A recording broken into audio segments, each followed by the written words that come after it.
Muy pero muy buenas tardes, bienvenidos y bienvenidas al Pulso de la Salud. Nuevo programa del Pulso de la Salud.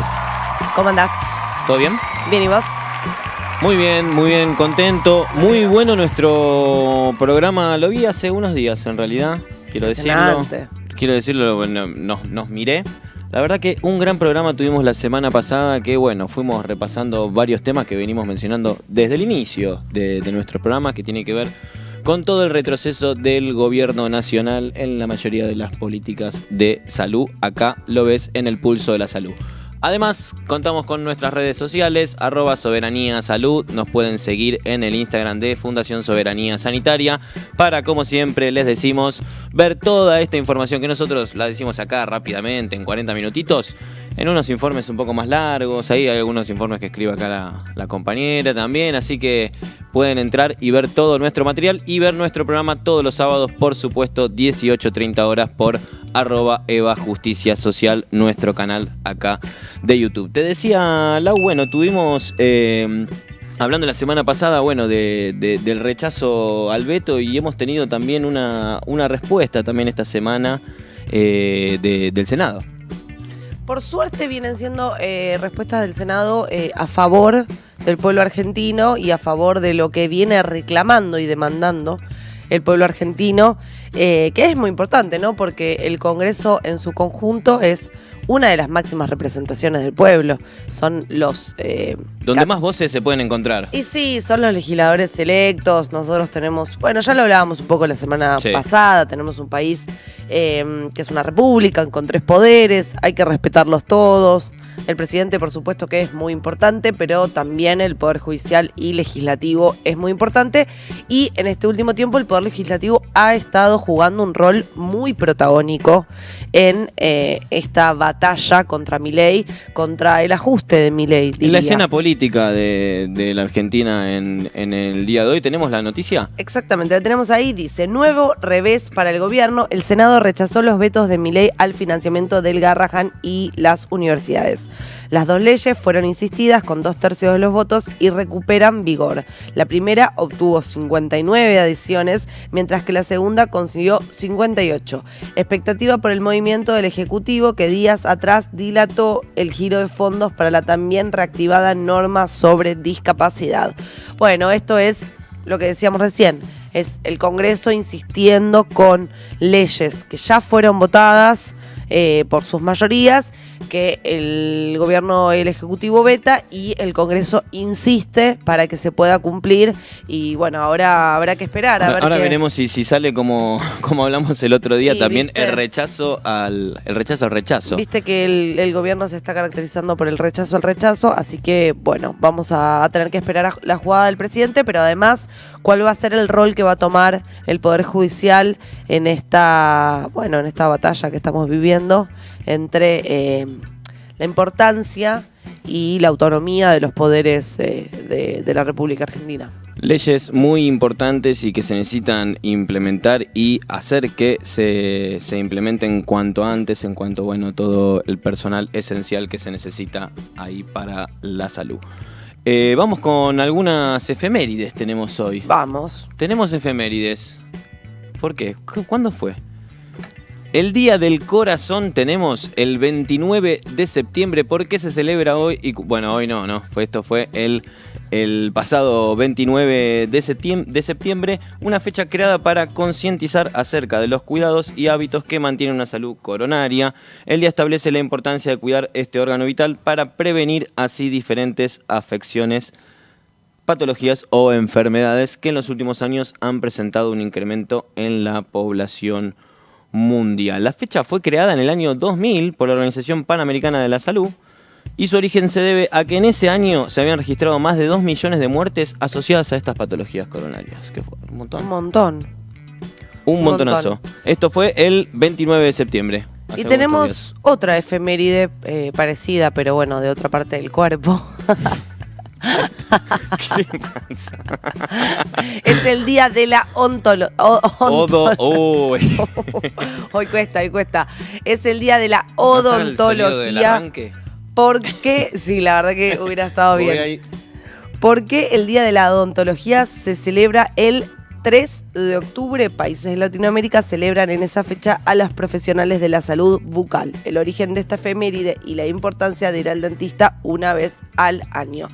Esto me parece súper importante porque recuerdo el encuentro de salud que tuvimos el año pasado en la localidad de Rosario, que vino la compañera Cristina Fernández de Kirchner a cerrar ese acto. Gran momento. Muy bueno. Y habló que durante su gobierno, todo lo que se repartió y todas las políticas que se hicieron en relación a la salud bucal.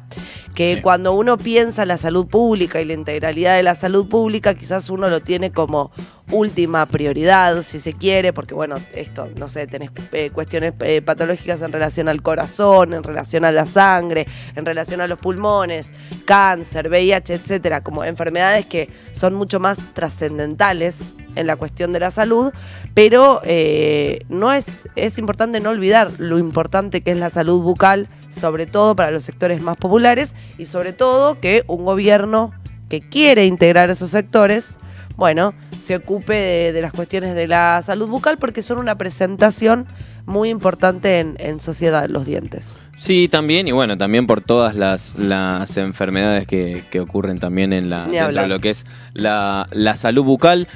Algo también importante de poder garantizarla, ¿no? Desde el Estado, decías bien recién, siendo, un bien costoso dentro del panorama de la salud, lo que es la odontología, tanto en materia de insumos como de tratamientos, en cualquier lugar que querés hacerte algún tipo de tratamiento, que en la mayoría, a menos los que garantizamos del Estado, suelen ser muy costosos. Es carísimo todo lo que tiene que ver con la salud bucal, es en general olvidado, por eso esto que decíamos, la importancia de que el Estado esté presente ahí también y recordar cómo la compañera Cristina estuvo presente en sus 2 mandatos en este sentido y tuvo políticas públicas diseñadas específicamente para eso. Muy bien, fue en Santiago de Chile en el año 1925 que se designó esto. ¿Ahora tiene algún dato de por qué surgió? Muy bien. Vamos con la siguiente noticia y es mitad noticia, mitad promoción. ¿Podemos decirle? Mitad noticia, mitad promoción, mitad noticia, mitad promoción tiene que ver con el estreno de Cuando acecha la crueldad, un documental de Santiago Giorgetta que nosotros hemos, Lau, mencionado muchísimo el concepto de crueldad, ¿no? Uh-huh. A lo largo de todos nuestros programas, mostrando, ¿no? Ahí, tenemos la imagen del flyer con el presidente, con la motosierra. Con la motosierra, claro. Y nosotros venimos comentando también cómo pasa la motosierra también en todo nuestro sistema de salud y, también registrando cómo nos preparamos para combatir contra eso, frente a esos embates. Un poco también este documental viene a reflejar esta cuestión y que podamos concientizarnos todos. Y el documental está dirigido, como decíamos, por Santiago Giorgetta, que lo vamos a presentar ahora, le vamos a dar un aplauso. Está acá con nosotros. Bienvenido. Hola, Santiago Giorgetta. ¿Cómo estás?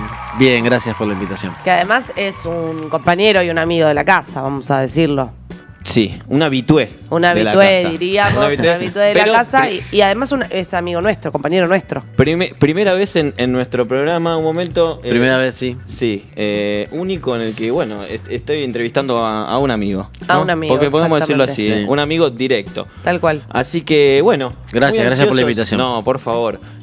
Muy ansioso porque nos cuentes, un poco, en principio, recién, comentaba esto del concepto de la crueldad, ¿no? Sí. De lo que se está viviendo hoy en nuestro país con respecto a las políticas del gobierno nacional y cómo es la reacción también en la población. ¿Cómo surge, esta idea de poder mostrar este concepto y evidenciarlo en cuanto es la gestión del gobierno nacional? Bien, a ver, el primer motivo o el más fuerte de todos, porque son varios, es multicausal, era que lo que nosotros queríamos hacer era ponerle rostro a las consecuencias del ajuste de Milei.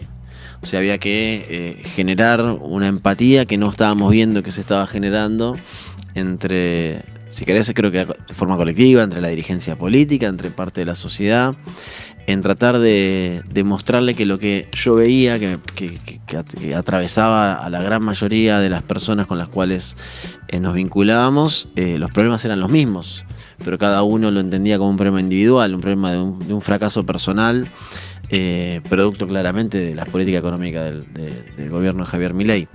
Entonces era tratar de abarcar la mayor cantidad de protagonistas o de personas, situaciones en este documental.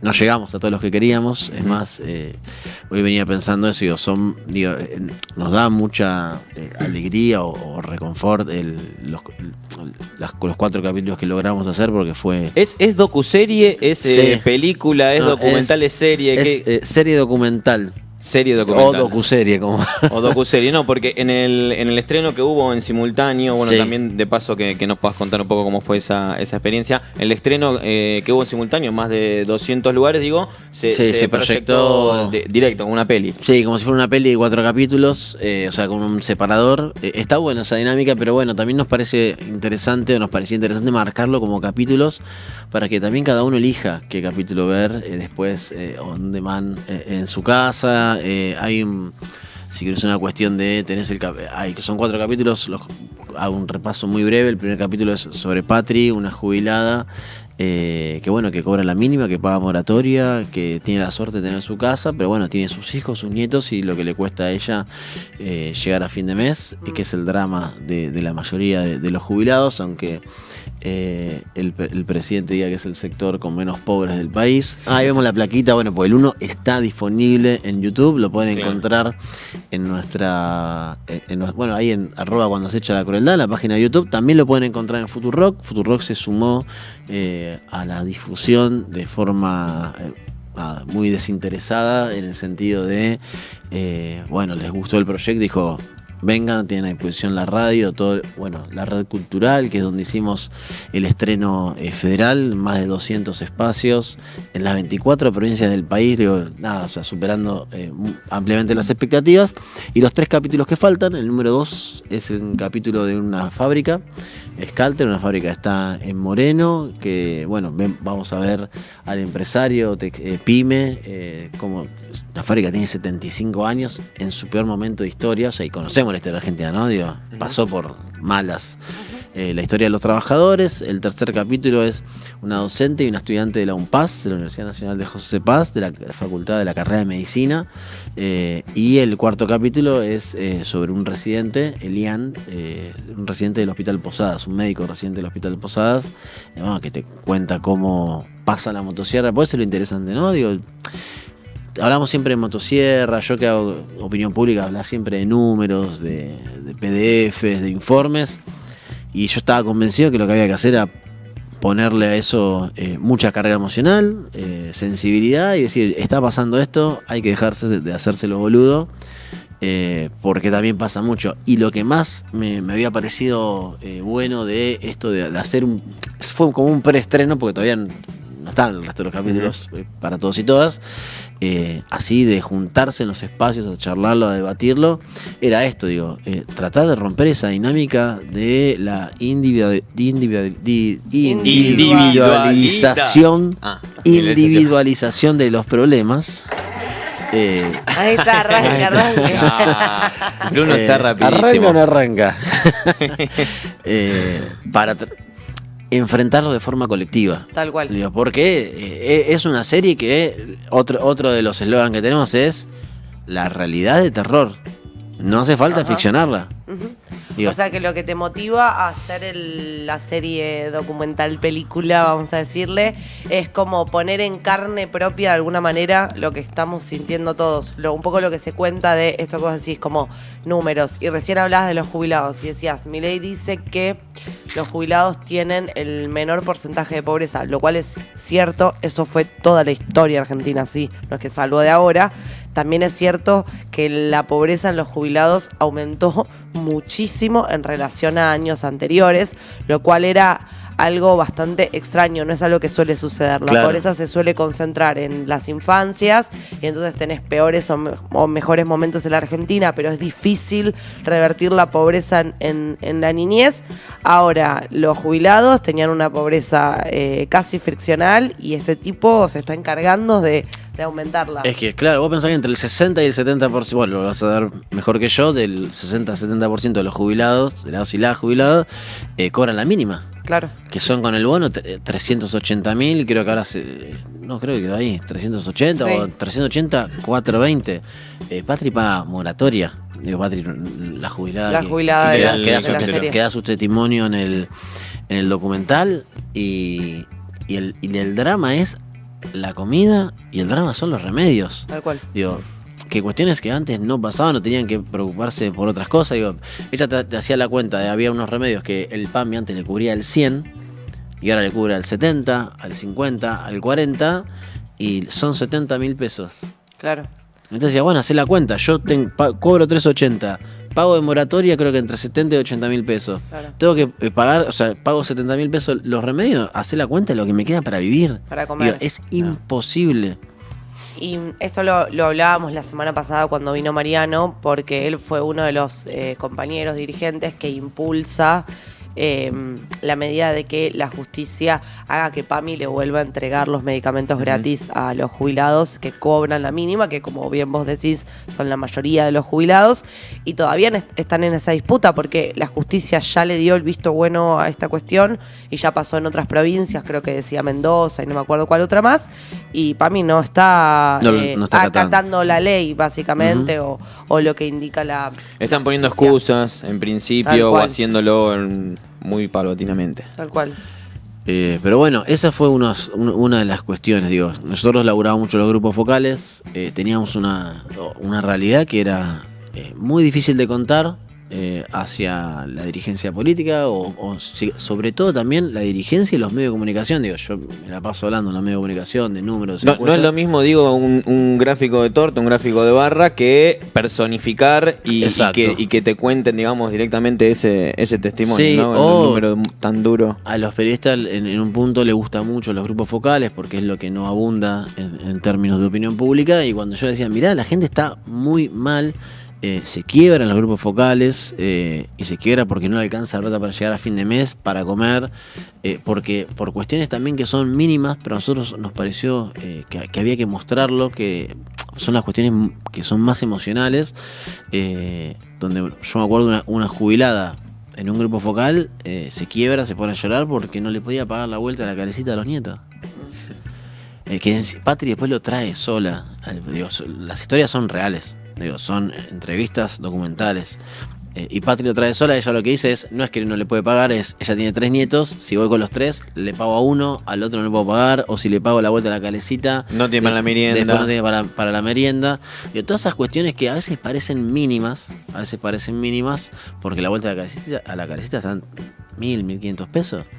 Y que le cuesta mucho, creo que en esa disociación que hizo la dirigencia política, los medios de comunicación respecto a lo que estaba pasando, y donde se encontraba una bonanza insólita sobre lo que estaba haciendo este gobierno. Bueno, el resultado es lo que estamos viendo. Digo, claramente la sociedad le dio la espalda al gobierno de Milei, por lo menos en la provincia de Buenos Aires de forma muy contundente. En el resto del país no le fue muy bien. Pero bueno, seguimos con nuestro documental. Este domingo se estrena. Es un doble estreno. También estamos muy contentos. Ahí tenemos el en pantalla. El 5 de octubre, domingo 5 de octubre a las 19 horas, lo ven a través de la plataforma de YouTube, como les decía antes. Mañana entonces, mañana a las 7 de la tarde en @cuando acecha la crueldad. Pero también el documental está participando del tercer Festival Internacional de Cine de la provincia de Buenos Aires. Mirá, ahí tenemos. Ahí está. Bien. Nos hacemos nosotros el Torino. Sí. El FICBA. Felicitaciones. Estamos recontentos. Obvio. Se va a proyectar el domingo 5 mañana a las 16:30 en la sala Astor Piazzolla del Teatro Argentino. Qué lindo el Teatro Argentino. Hermoso, el que no, o él o la no lo conoce, no la conoce. El teatro es espectacular. Vayan, es gratis. no solo a ver Cuando se echa la crueldad, sino hay un montón de películas, hay más de 200 películas, así que bueno, se estrena primero acá y luego en las redes para todos y todas, y también se van a estar haciendo proyecciones en universidades de la provincia de Buenos Aires, de todo el país, y todavía sigue habiendo centros culturales, sociales, políticos, etcétera, que nos siguen pidiendo el documental para poder pasarlo porque no llegaron a proyectarlo el día de la convocatoria de la red federal. Así que nada, va a seguir andando. Mañana ya van a quedar todos subidos. A partir de mañana están todos subidos y lo van a poder hacer propio y difundirlo hacia donde quieran, que es lo que queremos, que se vea. Santi, te hago una... ¿Querés ir vos? Queremos preguntar. Queremos preguntar. Santi, dale vos. Ah, ok. Lo que estás contando. No. Te hago una pregunta. Ahí va de nuevo el arranque. A ver, Laura, está. Quiero preguntarte sobre el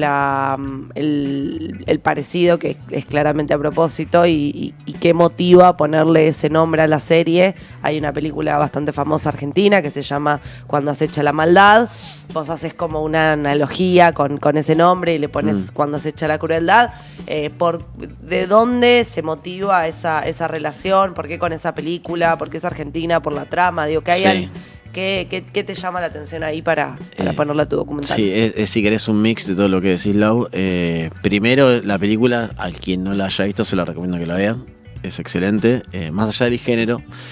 Yo la película, llego a la película, aparte de por la publicidad, etcétera, por una columna que hace Natalín Caminato, @lainca, más conocida como @lainca en Twitter y redes sociales, donde ella hace un análisis social, si querés, o sociológico de la película, de qué es lo que estaba contando Demian Rugna, el director de la película, con la película, que era, básicamente, para no spoiler nada, para aquel que no haya visto, hay una aparición de la maldad, yo entendía, acá hay una aparición de la crueldad, y en esa aparición de la maldad en un pueblo, la sociedad intenta resolverlo de forma individual.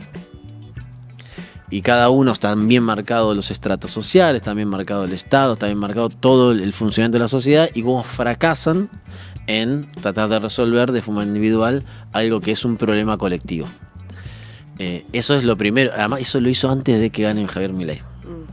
Entonces dije, bueno, claramente Demian la vio, hay un linkeo bárbaro. Me parecía que yo veía lo mismo, veía que la sociedad, que muchos estaban tratando de resolver los problemas de forma individual, y que ahí es donde, claramente trabajado por parte del gobierno para hacer problemas muy profundos en los hogares argentinos, y cada uno tenga que recluirse a su individualidad, aparte de los mecanismos, si querés, de control de redes sociales, de plataformas on demand, lo que ya sabemos que hace que sea muy difícil salir de ahí. Pero bueno, ahí lo de la película, apenas lo linkeé muy rápido y dije, no, esto tiene que... La idea viene bastante del año pasado, claro. Dije, el nombre tiene que ser porque estamos viendo lo mismo, porque veníamos viendo la misma dinámica, pero sin que haya un monstruo, si querés, como en la película. Pero después es esto, la realidad es de terror, no hacía falta ficcionarla y había que mostrarlo. Y nos pareció muy bueno también cuando lo vean, les va, no es un documental casi estricto, por ahí hay algunos capítulos que sí, que la cámara se sientan y nos charlan, pero van a encontrarse con algo distinto. Que tiene un enfoque de película de terror. Es un documental que tiene un enfoque estricto de película de terror. Santi, bueno, ahora sí, te paso mate y te hago una última pregunta. Esto más vinculado, recién comentabas que a partir del trabajo que desarrollas en Proyección Consultores, sí, de los grupos focales y de las distintas encuestas, es que surge esto de la película. Preguntarte específicamente, y teniendo en cuenta que hay varios capítulos que se vinculan a las problemáticas que estamos viviendo en el sistema de salud en este momento, contada directamente, como bien decías, de sus protagonistas, ya sea desde la formación de profesionales para la salud, como desde los propios protagonistas en los efectores de salud. Bueno, preguntarte específicamente qué es lo que ven desde la consultora, desde Proyección, con respecto a las respuestas que tienen en esos grupos focales en este tipo de temas.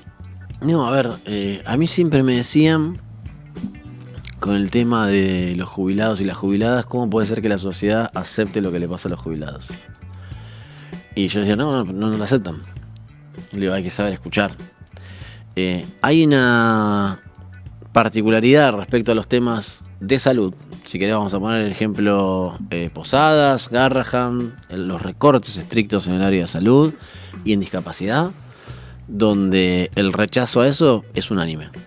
Digo, ahí no existe, no es que no existe la grieta, sino que no existen las diferencias entre los distintos sujetos que tengan algún tipo de ideología o pensamiento o sean más o menos afín al gobierno de Javier Milei. El tema es que hay un autoconvencimiento de que lo que estaba haciendo, o había un autoconvencimiento de lo que estaba haciendo el gobierno, era aceptado por la sociedad porque no había una sociedad que esté dando una respuesta a lo que pasaba.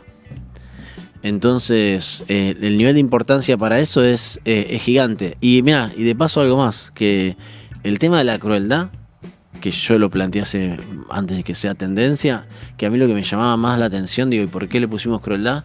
Porque los que nos pedían que sean menos crueles con los jubilados sobre todo, pero con los jubilados y siempre relacionados a la salud, con el tema de los medicamentos, eran los propios votantes de Milei. Digo, los votantes del peronismo te decían, este es un plin. Los votantes de Milei nos decían, no, el presidente no tiene que ser tan cruel con esto. No, el presidente no tiene que ser cruel. Yo le pido, es más, a veces te confunden y te dicen, bueno, si usted lo ve al presidente, dígale que no sea tan cruel porque la estamos pasando mal.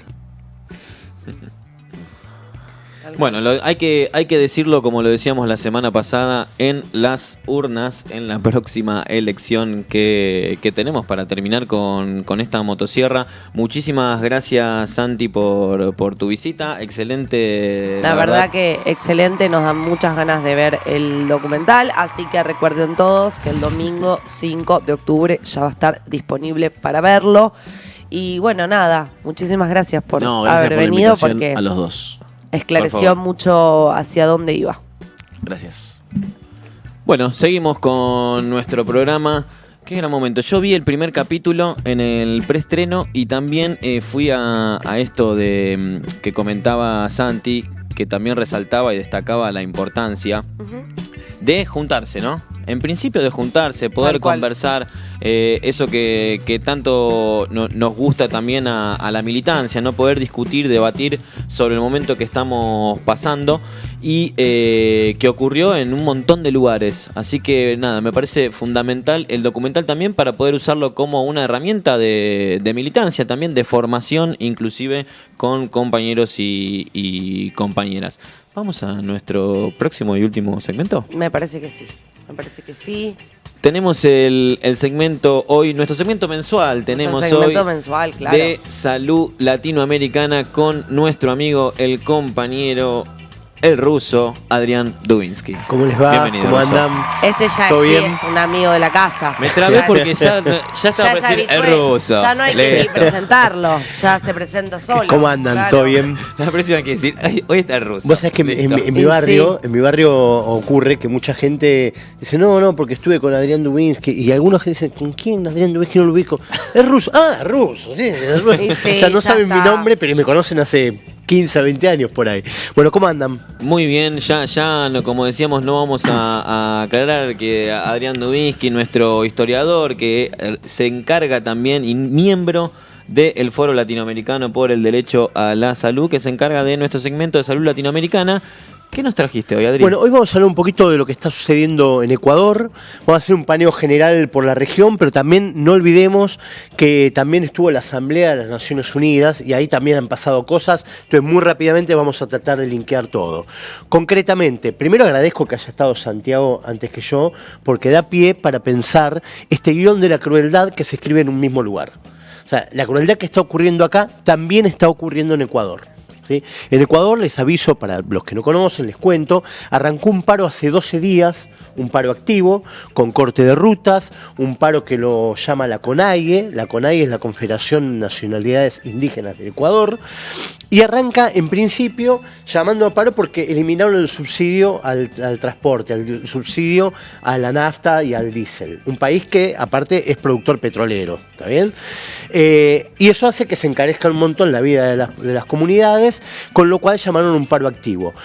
La respuesta fue violenta, claramente, como todos estos gobiernos de derecha nos tienen acostumbrados, con lo cual rápidamente se extendió el paro, dejó de ser solamente de la CONAIE, se sumaron sectores urbanos en Quito, sectores urbanos en Guayaquil, y empezaron a reclamar por otras cosas más, entre ellas la reducción del IVA. Están pidiendo, sobre todo también, que atiendan al sector salud. Hay un agujero increíble en el sector de salud, y les cuento un panorama como para, es un botón de muestra, ¿no? Esto. En Imbabura, en la región, en Ambato, perdón, en Tungurahua, Ambato es la capital de Tungurahua, hubo una manifestación frente al hospital docente. Eran todas personas que se tienen que hacer hemodiálisis y estaban suspendidas porque el Estado le debe 250 millones de dólares a las prestadoras de hemodiálisis. Las personas que estaban ahí manifestando eran personas que necesitaban diálisis. Una de ellas se descompone y muere en la manifestación. ¿Sí? A partir de ahí, lo que hace el gobierno es pagar de las 250 millones que deben, 50 millones pero en bonos, con deuda interna. Es decir, contrae más deuda interna para pagar una parte. Bueno, con lo cual las prestadoras no salieron a cubrir ese segmento y esa necesidad.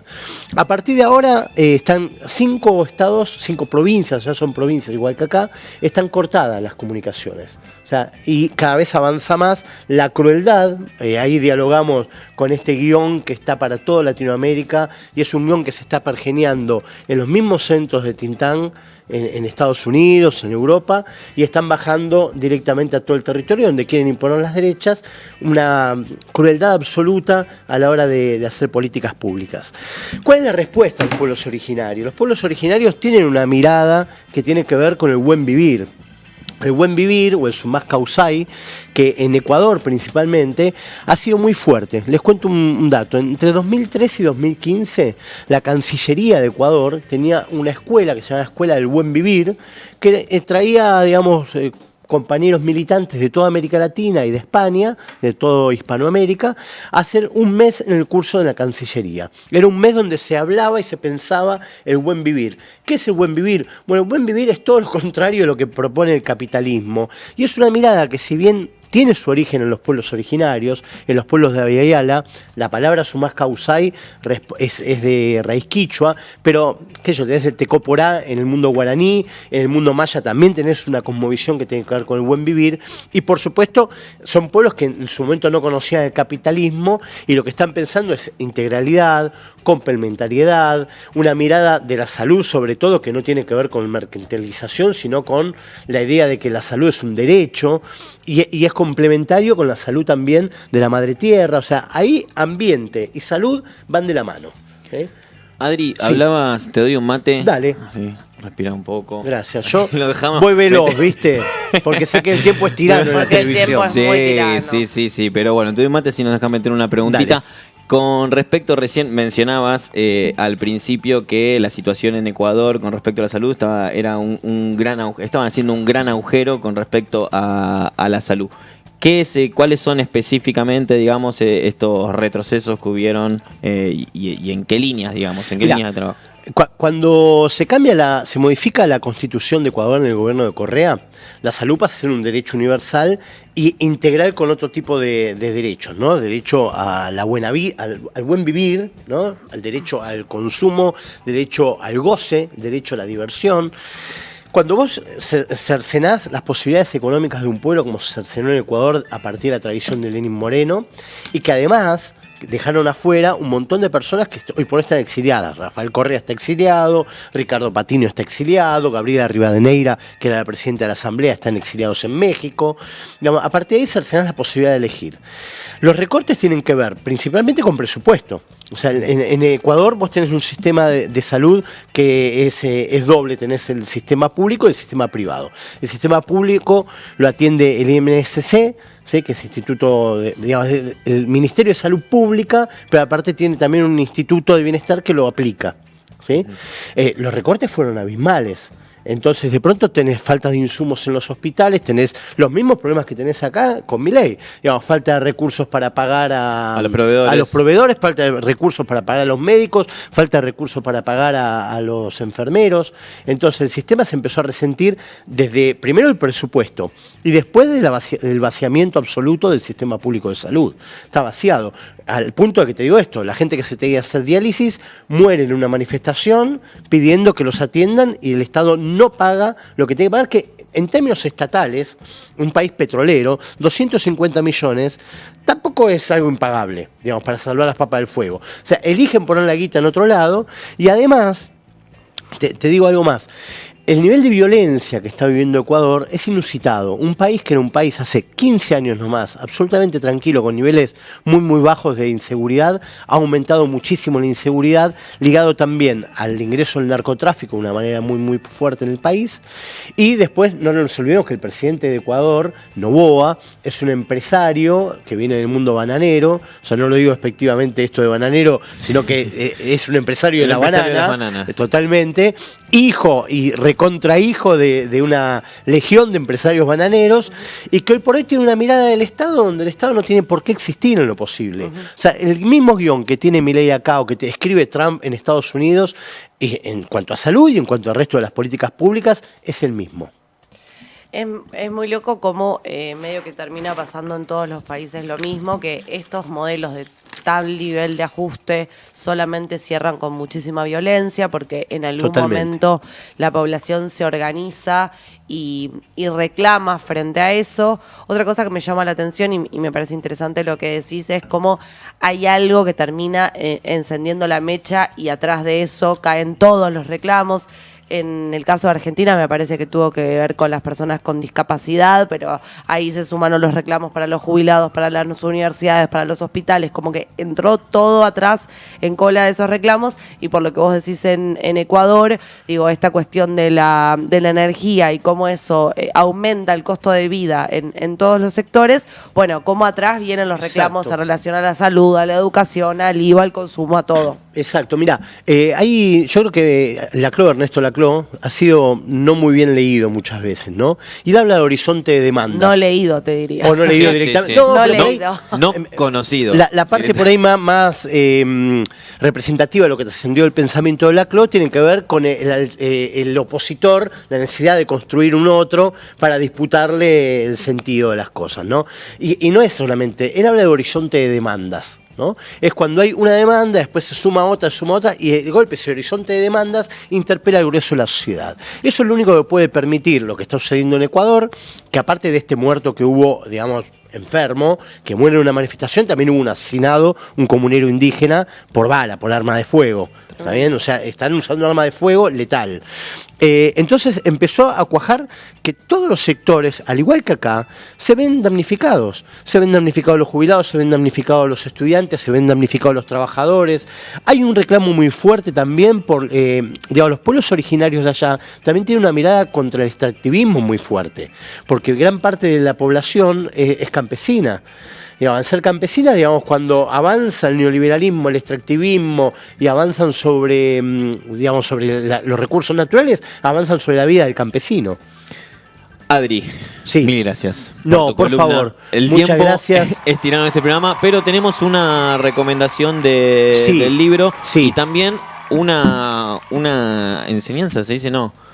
La idea central, ¿no? Que nos deja esto, que bueno, obviamente los guiones de la derecha no funcionan. No funcionan ni acá ni en ninguna parte del mundo. El libro para recomendar es este. Acá, bueno, ahí lo tenemos. Es La medicina social y transformación que se avecina. Lo escribe, digamos, Howard Waitzkin, es el líder de este libro, pero también lo escribe con Alina Pérez y Matthew Anderson. Yo creo que es un libro para, digamos, primero que historiza muy bien la medicina social y después algo que me parece lo novedoso del libro, que tiene una gran cantidad de propuestas para llevarlas a la práctica. ¿Sí? Digamos, es un libro muy práctico de utilización. Yo diría que más allá de la parte teórica que tiene, es un libro de manual. Bien. De aplicación práctica. Y por último, teníamos un chivo más, puede ser. Les paso un chivo. Arranca en la Universidad de las Madres, la auténtica Universidad de las Madres, la que funciona en la calle Irigoyen al 1500, en la Asociación Madre de Plaza de Mayo, con las madres, no la intervenida por el gobierno de Milei, ¿sí? Que intervino y se apropió y secuestró la Universidad de las Madres. Se organizan una serie de seminarios. Uno de ellos, hay varios, yo recomiendo todos, no solamente el que dicto yo, pero yo voy a dictar uno de cine latinoamericano y la historia de nuestra América, que arranca el miércoles que viene, el 8, así que hasta mañana, hasta el lunes, digamos, está la inscripción abierta. Así excelente. Y el martes también, así que el que se quiere inscribir, que se inscriba en cualquiera de los cursos. Arranca, son cuatro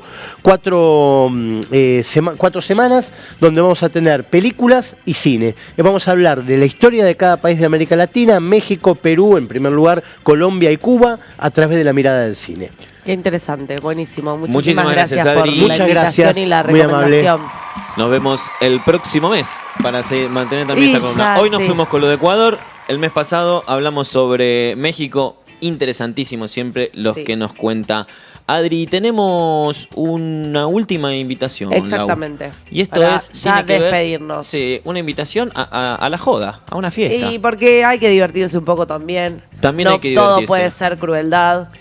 Algo tiene que ser disfrute. Tal cual. Este mes tenemos lo que es la Noche Peronista. Y bueno, este año se organiza de conjunto con nuestro canal. Con Eva TV, exactamente. Con Eva TV, así lo que tenemos en hecha pantalla. la invitación. Festejamos la lealtad. El sábado 18 de octubre, Guardia Vieja 3360, la Noche Peronista, que todos los años se viene realizando. Y este año con participación especial también en la coordinación y también calculo en la ejecución. Hermoso. Así que ya tenemos plan para el sábado 18 de octubre. Exactamente. Bueno, nos estamos yendo, Lau. Nos vamos. Nos vamos con Nos música. vamos rapidísimo. Con la Casu. Con la Casu, sí. Con la Sí. Casu. Bueno, nos vemos el próximo sábado a las 18:30 para seguir hablando sobre salud y política acá en EVA Justicia Social.